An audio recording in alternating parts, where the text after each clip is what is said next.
pre-Ayurveda days.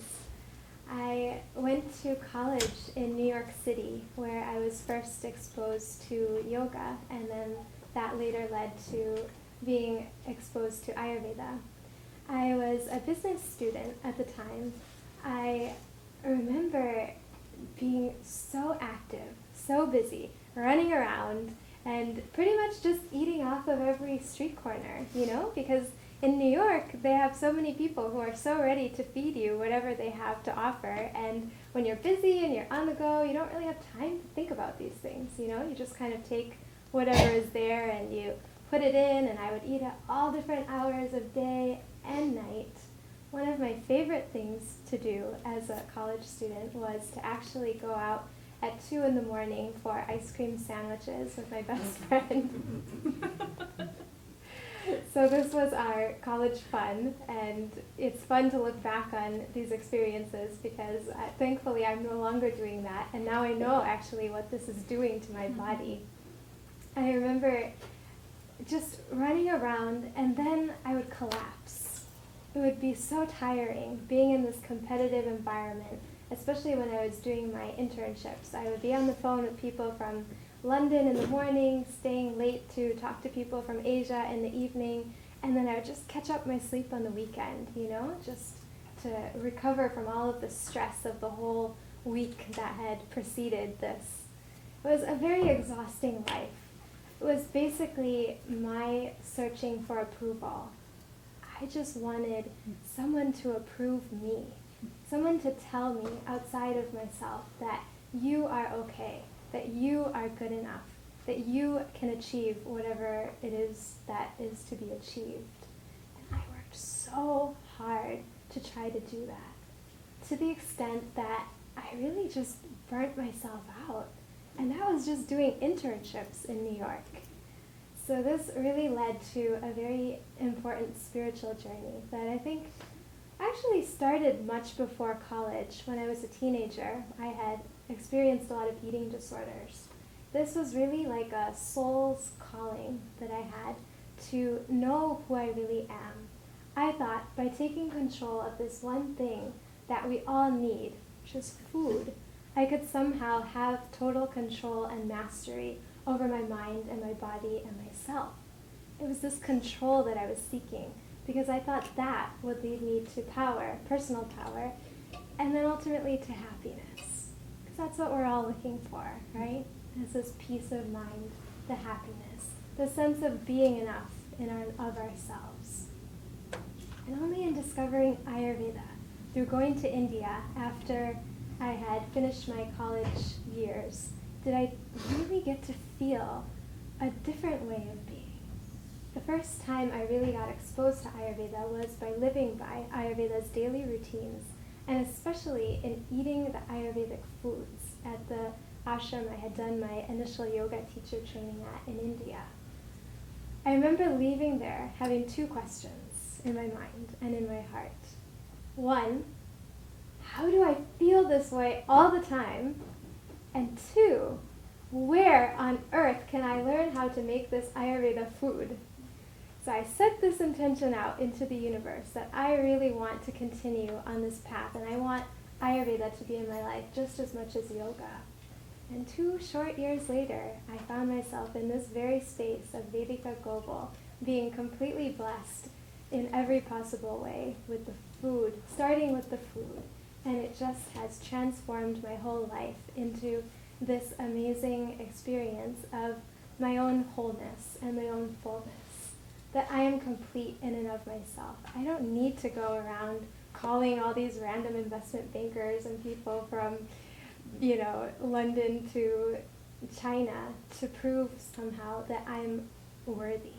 I could continue to do that, but I can do that now if I choose to, from a space of freedom, from a space where I am actually having more and more control and mastery over my own mind and my own body, thanks to the tools of Ayurveda and the teachings of our wonderful teachers here at Vedika. In learning how to cook according to Ayurveda, I have not only transformed my digestion, I had often suffered from a lot of constipation growing up. It was just a chronic thing, I think, ever since I was young. And finally, Ayurveda cured me of this, put me in touch with this inner peace that I've always been looking for, and has just given me all kinds of freedom. That makes me so happy to be here with you all, to be able to share about this experience and about some of the wonderful gems that I've been blessed to discover along the way.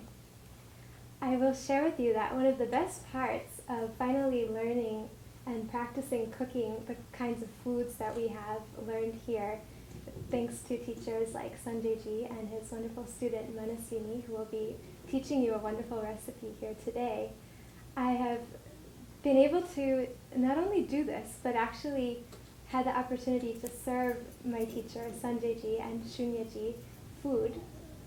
Apparently, they had some pretty low expectations of what my cooking was going to be. And it was so much fun to see the surprise and delight in their faces when they're like, wow, this is actually good food. And it's just been so satisfying to be able to share that joy, to give it back to my teachers, and then to be able to share with you about the journey of that experience for myself. So, who would like to step up to the plate to volunteer, to actually experience a little bit of Ayurveda in action? I'd like to put a call out for people who are new, especially to Ayurveda, just because those who know may be a little bit scared of what's to come. Don't say I didn't warn you, okay?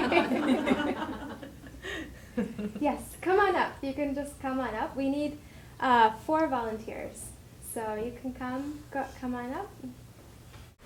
So we have 3 very different kinds of foods here. Maybe one of them can tell you a little bit about it once they've tried the first item.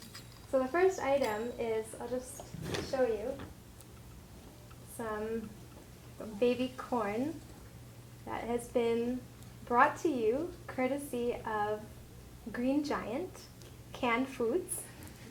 I want each of you to try. You don't have to have too much of it. You actually don't even have to have it at all if you already kind of can feel a little bit of how it feels without doing so. But if you're brave, you can try just a little bit and tell us about your experience.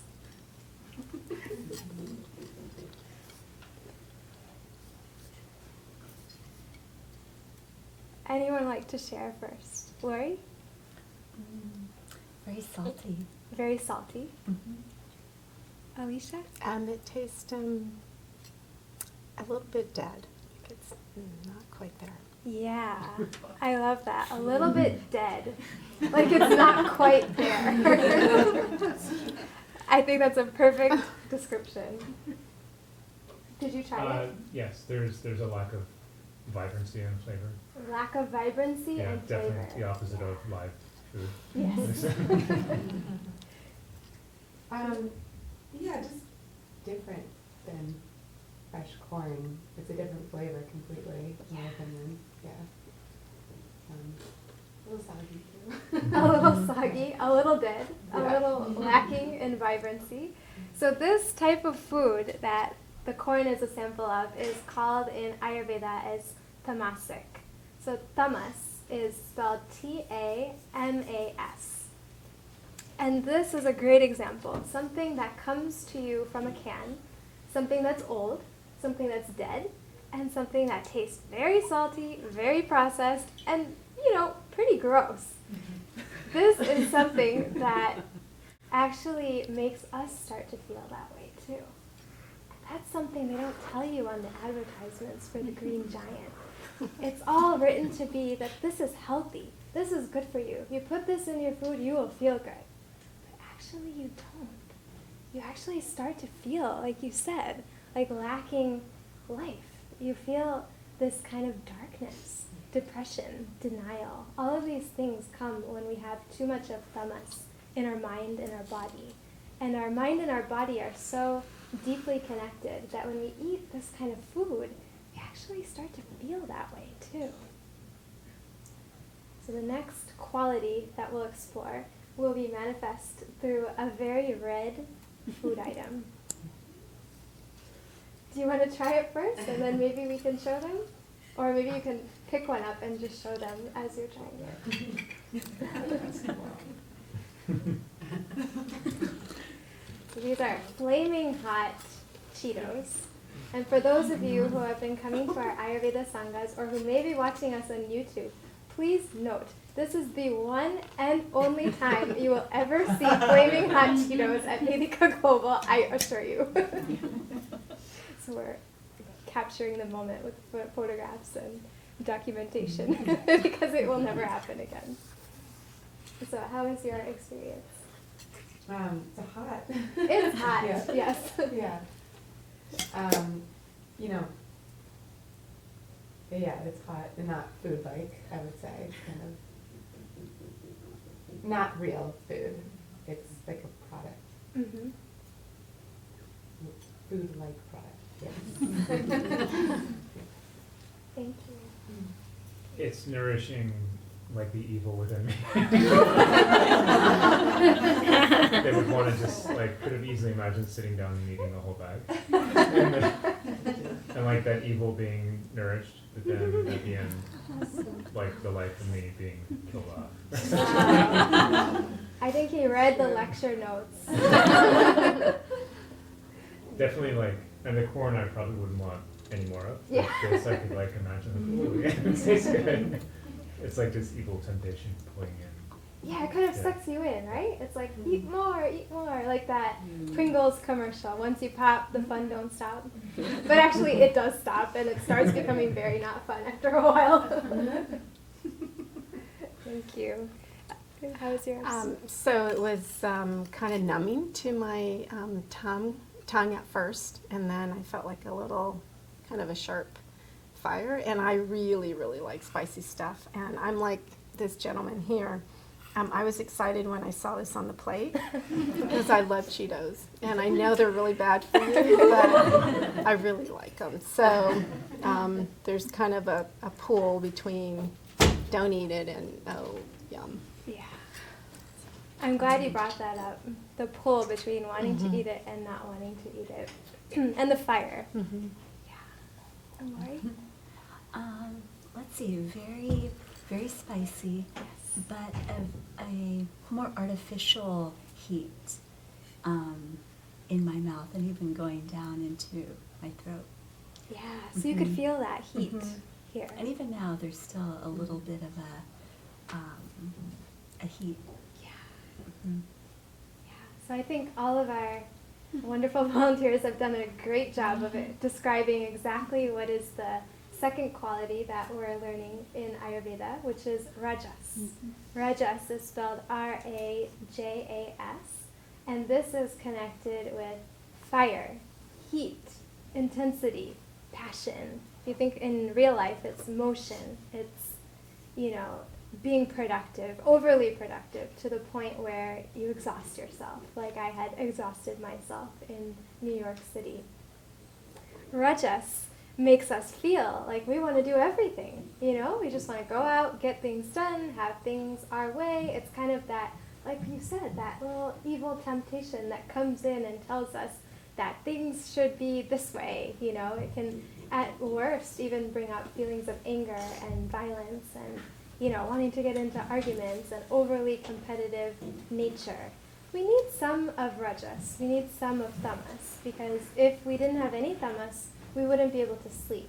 So this isn't to say that it's all bad, or that rajas, we need some rajas to actually come out of tamas. So it's very important, but these are more extreme examples of how they are out of balance. And when we start to eat a lot of rajasic foods, we'll start to feel this heat, and it'll manifest not only in the physical, but in the mental as well.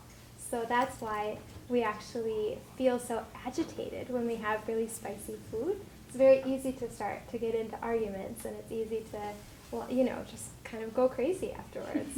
That's why when we have really heavy, stale, overnight, leftover food, we start to feel tired. Like we don't want to get up the next morning, especially if we have it really late at night. Have you ever had meals that are really heavy, really just put you to sleep right afterwards? That's the tamas quality. So we come out of tamas with rajas. And then there's one more stage, which our last food item here is representing. Some humble raisins. And you're welcome to have more of them to help clear out the rajasic tamas from the other food items. We'll start with you this time.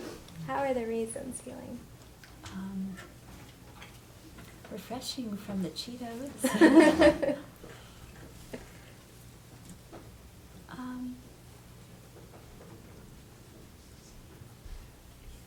Just a cleansing from the Cheetos. Yeah, refreshing, cleansing. Nice. What about you? So they put a smile on my face because I love sweet stuff, and so it was nice contradiction between the fiery, spicy Cheetos, which I love too, to this. Oh, this is so yummy. Yeah. So Thank you. Sweet, smile, yummy. Nice words to describe the raisins. Definitely more alive than the other two. Yeah. But also there's like an intensity that again I wouldn't want to eat like the whole bowl. Mm-hmm. Like it feels like by itself. It needs some balance with something else. Like it's got like the sweetness is almost too much alone, I would say. Yeah, but very sweet, but refreshingly sweet, I would say, for me, at least. Lots of flavor, but kind of, like you were saying, it's not with the Cheetos, they could be addicting. It's like, at some point I feel, enough would be enough. Yeah. Yeah, it gives satiation, Mm-hmm. feeling of fullness. Thank you so much. Thank you to all of our volunteers. Can we give them a little round of applause? So you're welcome to go back, and you can finish the raisins and leave the rest. Connected Pitta and directly. Like that's yours Pitta and very that I wasn't sure about now. Yeah, well, there is a connection. It's a little beyond the scope of the Sangha class, but if you were to study at Vedika, you would learn more about the connection between the what we're calling the three gunas, the three qualities of tamas, rajas, and sattva, and the three doshas, which if you have any familiarity with Ayurveda are, the physiological constitutions that we talk about in Ayurveda. So this third food that our brave volunteers had sampled, the raisins, are a great example of a Sattvic food. So Sattvic is derived from sattva, which is spelled S-A-T-T-V, and within the word sattva is sat, S-A-T. Sat means truth. So truth, goodness, a refreshing quality, feeling satisfied, feeling a smile naturally coming onto the face. This kind of inner joy, inner peace that we're all looking for. We can actually experience when we eat Sattvic foods. So other examples of Sattvic foods would be fruits, fresh fruits. We can make, whenever we're cooking foods, it automatically gives it more of a Sattvic feeling, as long as these foods are coming fresh from, either the farmer's market or the grocery store where you are able to buy organic, hopefully, foods. We like to avoid refrigeration, leftover food as much as possible in Ayurveda because these things actually increase the tamas quality, that heavy, stale quality of the food that makes it so difficult for us to be able to digest or even concentrate sometimes. Have you ever had that experience? You eat something, really, maybe those kind of Cheetos, just like, whoa, can't really concentrate anymore. Yeah, so the Sattvic foods, I can tell you from my own experience, just after being at Vedika for only, 3 weeks, I could already feel such a difference in my mind and in my body. I could feel that I am enough in myself. There's just this connection automatically to the Sattvic quality, which makes us just feel happy for no reason. just wanting to smile because that's what we feel like doing. Because that's our true nature, which Ayurveda teaches us, that we are actually the repository of joy and of peace and happiness. And all these things that so many of us spend so much time and effort and money trying to run after and then collapsing because of, myself included. So one other tip that will help your digestion, especially in the spring season, which Jude will soon share more with you about, is a very simple home remedy that helps to ignite the digestive fire. And in Ayurveda, the digestive fire is extremely important. It's called Agni, A-G-N-I. And Agni is the key to health according to Ayurveda. So we're always trying to bring our digestion into a balanced state. And the way that we do that is through eating more Sattvic foods, more fresh foods, foods like milk, cooking with ghee, which we actually have here for you, along with some of our seasonal spices. When we talk about rajas as being heated, and then we're asking you to put spices in, this is because most spices will not agitate you too much. When we're talking about very spicy food, it's like this flaming hot Cheeto type of spice, with jalapeno peppers or green chilies or red chilies, wasabi, those kinds of spicy foods. But other spices, especially in the spring season, which Jude will share more with you about, will actually help to ignite your fire more if that's needed for you. We also have cooling spices to help you cool down if that's needed. One thing for people who are wanting to increase their digestive fire is to take a small piece of ginger, fresh ginger. You can either grate it or cut it, and then you would just have this with some salt right before your meal. You'll feel automatically the kind of heat that comes in, and this is a good type of heat that helps to ignite the Agni and makes it easier to digest whatever we are eating. So you're welcome to try that. And I would now like to open the floor for any questions on anything we've talked about, any of the Sattvic, rajasic, tamasic foods. Yes. On the ginger, when you say a little bit of salt, what's the quantity? The quantity of salt that you would have with the ginger? How soon before you eat are you having it? As I'm putting the ginger on here, the salt kind of naturally comes onto it. So you can just take as much as you can put on it. You don't need an excessive amount of it, just a little bit, like a small pinch. And kind of like right before you start, or is it like 20, 30 minutes? No, right before you start. Okay. Mm-hmm. Thank you. Sure. Yes. And what kind of salt do you recommend? We always like to have rock salt, according to Ayurveda. This is different than the common sea salt that we have, and there's a lot of beautiful reasons why we eat rock salt. But basically, if you have heard anything about Ayurveda and know about the pitta dosha, this will help to, the regular salt will actually aggravate the pitta dosha, so this helps to calm that, and it has many other benefits for the mind and the body that you'll learn more about if you're able to study on further here at Vedika. Thank you for asking that. There was one more, yes? A lot of people think that eating more raw is better for your body, but just from hearing you talk, it sounds like cooked food is a lot better.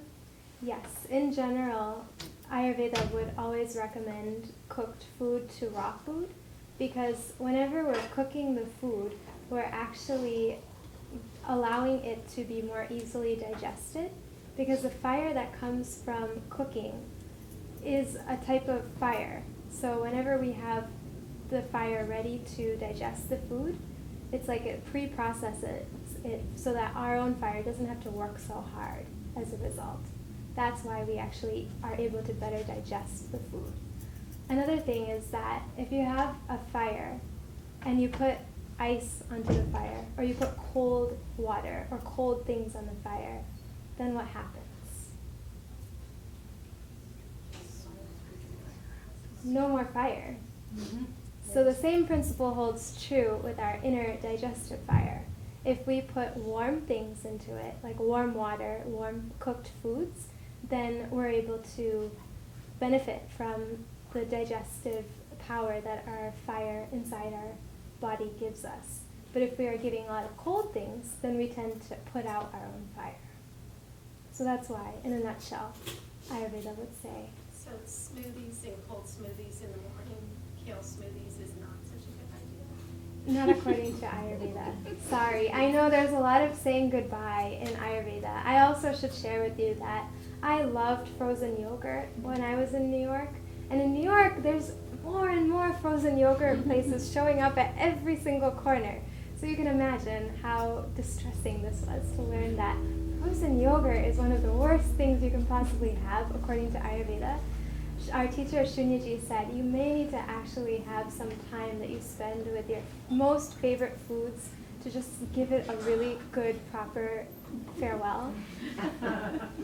Yes, I had to do that. I actually had a little ceremony, and it was a beautiful experience, actually, of letting go and saying yes to health.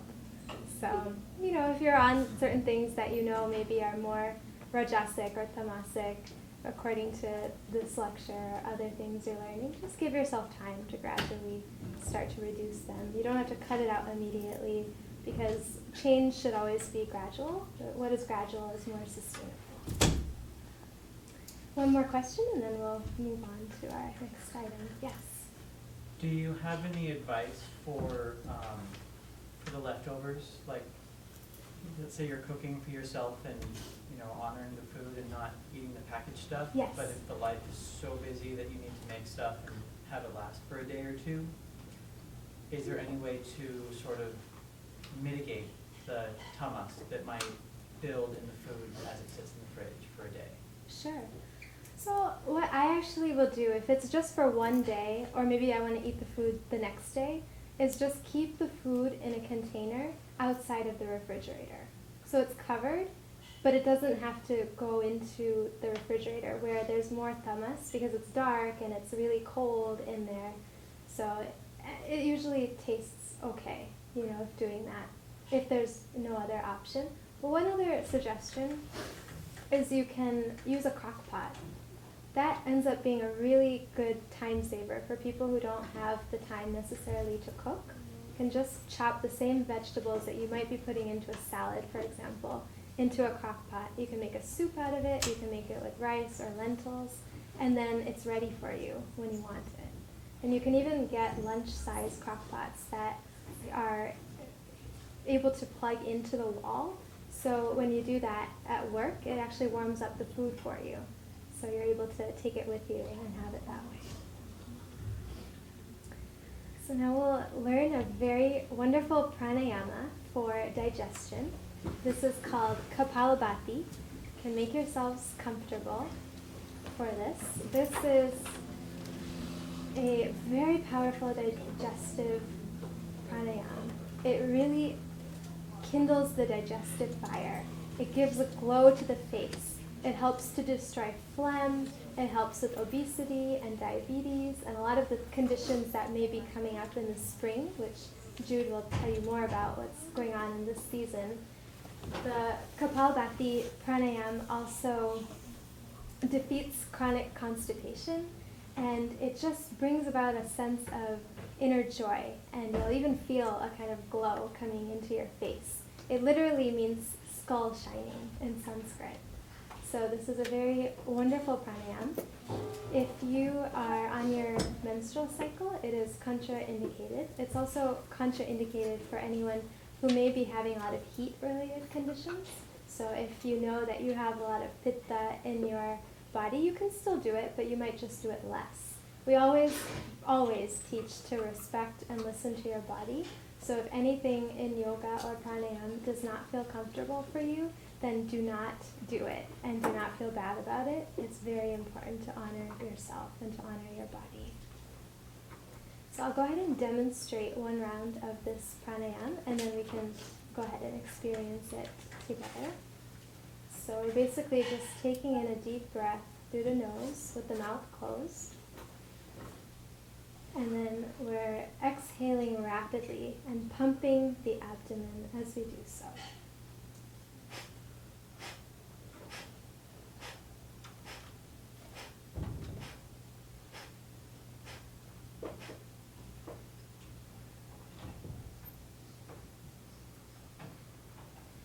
Anyone have any questions on how we do this before we practice together?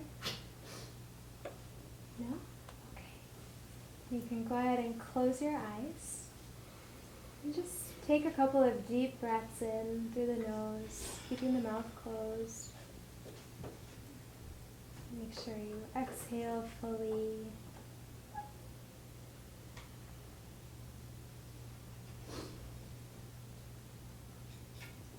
Inhale deeply.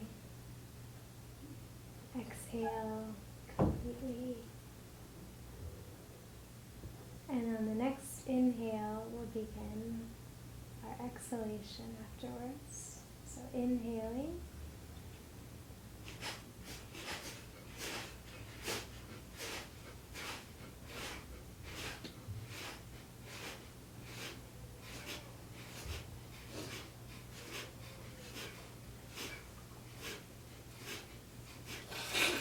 And you can slowly stop and exhale all the remaining air out.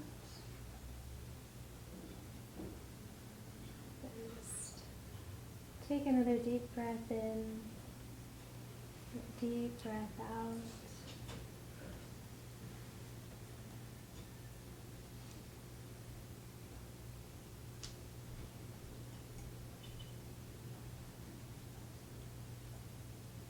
And whenever you're ready to do so, you can slowly open your eyes.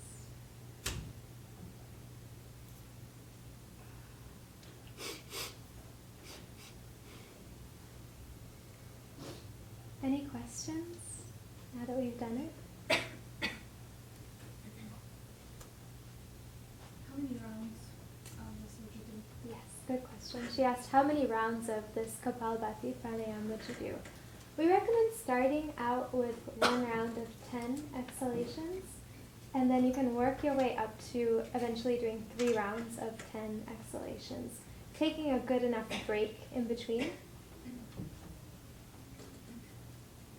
Any other questions? Yes. Could you spell it, the name of the pranayama? Kapalabhati spelling? Yes, it's Kapalabhati.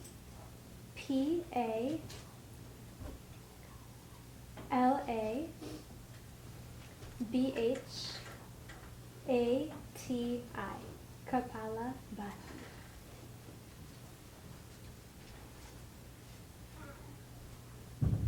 No more questions?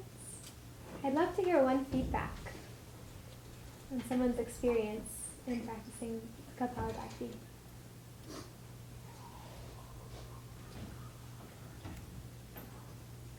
You know, it made me feel a little spaced out. Okay. So in that case, if you're starting to feel that way, maybe you would want to do a little less of it.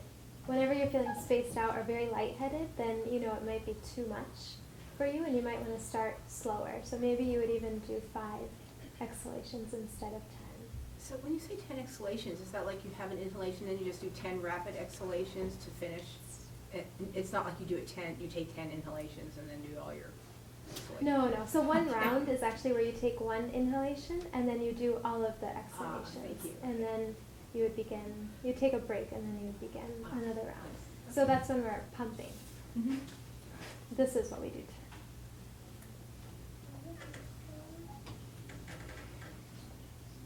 Anyone have any feedback that they'd like to share on their experience? Has anyone been practicing this for some time? Yes. How has it been for you?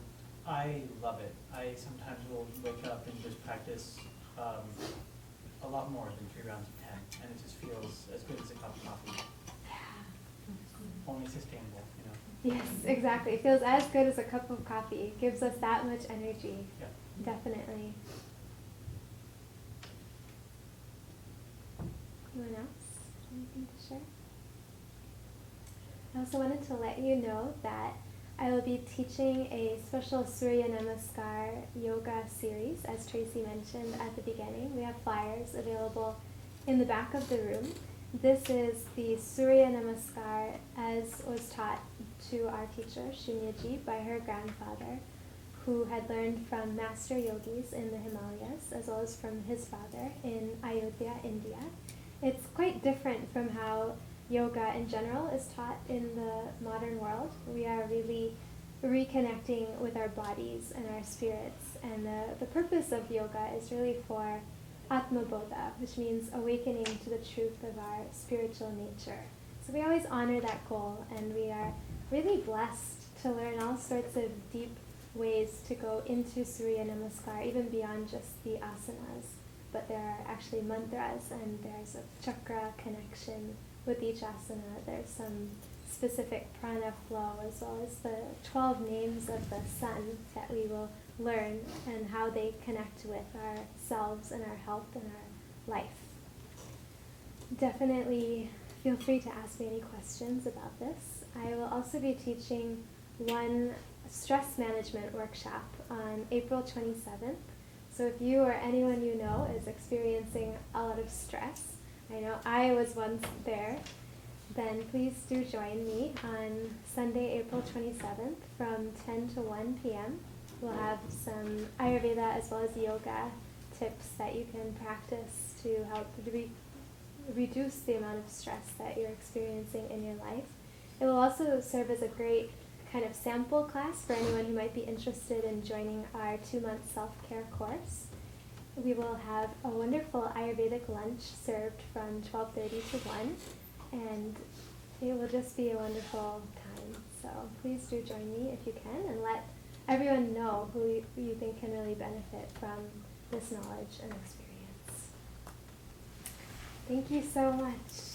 Thank you.